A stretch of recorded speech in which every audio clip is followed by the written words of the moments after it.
আপনারা আপনাদের পছন্দের মানুষের সাথে এরকমভাবে রেস্টুরেন্টে বসে কফি খেতে পারবেন। নেইমারের সাথে, মেসির সাথে বা আপনার প্রিয় কোনো হিরোর সাথে বসে একভাবে কফি খেতে পারেন বা চা খেতে পারেন। কীভাবে সেটা করবেন? চলেন আমার স্ক্রিনটা ফলো করেন। আপনারা প্রথমত কী করবেন? গুগল ক্রোম ব্রাউজারে চলে যাবেন। গুগল ক্রোম ব্রাউজারে যাওয়ার পরে এখানে দেখবেন সার্চ বাটন পাবেন। আপনি সার্চ বাটনে গিয়ে লিখবেন উইগু কাপ।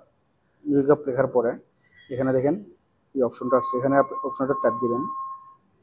টাইপ দেওয়ার পরে এখানে দেখবেন আবার একটা সার্চ বাটন পাবেন।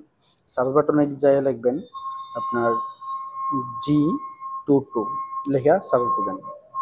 সার্চ দেওয়ার পরে দেখেন এই জায়গায় একটা টাইটেল আসছে। এই টাইটেলটার মধ্যে আবার চাপ দিবেন। চাপ দেওয়ার পরে একটু নিচে যাবেন। নিচে যাওয়ার পরে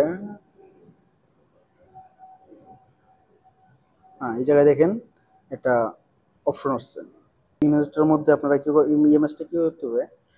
আপনারা যখন এই ছবিটা এডিট করবেন, এডিট করার জন্য কিন্তু একটা অ্যাপস দরকার পড়বো। আর সেই অ্যাপসটা কিন্তু এখান থেকে ডাউনলোড করতে হবে। তাহলে আমি অবশ্য ডাউনলোড আগে করে রাখছি। তাহলে চলেন আমরা সরাসরি অ্যাপসের মধ্যে চলে যাই।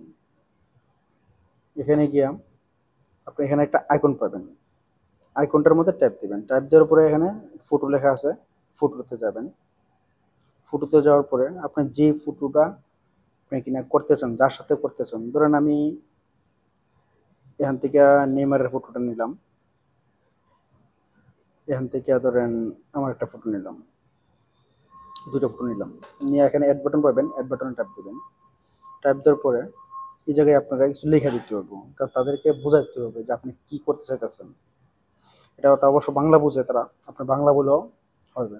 তা আমি বাংলা লিখে দিলাম নেইমারের সাথে বসে চা খাচ্ছি রেস্টুরেন্টে, আমি এটা রেখে দিলাম। লিখে দেওয়ার পরে এখানে দেখেন একটা আইকন আছে, আইকনে চাপ দিবেন। চাপ দেওয়ার পরে কিছুক্ষণ ওয়েট করতে হবে, একটু সময় লাগবে, একটু ওয়েট করবেন। আর এখনও যারা যারা চ্যানেলটা সাবস্ক্রাইব করেন নাই, চ্যানেলটা সাবস্ক্রাইব করে দেবেন। ভিডিওটা শেয়ার করে টাইমলাইনে রেখে দেবেন, যাতে পরবর্তীতে আপনি কামে আসতে পারে। ওকে, এই যে দেখেন চলে আসছে। আসার পরে আপনাকে ছবিতে চাপ দিবেন। টাইপ দেওয়ার পরে এখানে সেভ বাটন আছে নিচে, এখান থেকে আপনারা সেভ করে নেবেন।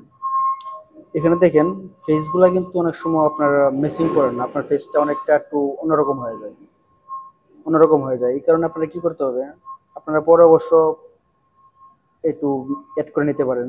যেমন পিকচার আছে ওটা দিয়ে আপনি আবার এডিট করে আপনার ফেসটা একটু মিলে নিতে পারেন। তো ঠিক আছে, ভিডিওটা দেখে যদি ভালো লাগে তাহলে একটা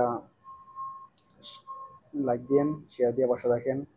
আর একটা বিষয়, যারা যারা কিনা এটা পরবর্তীতে ফেসটা মেলানোর জন্য এডিট করতে না পারেন, যদি সেটা জানতে চান তাহলে ভিডিওতে কমেন্ট করেন।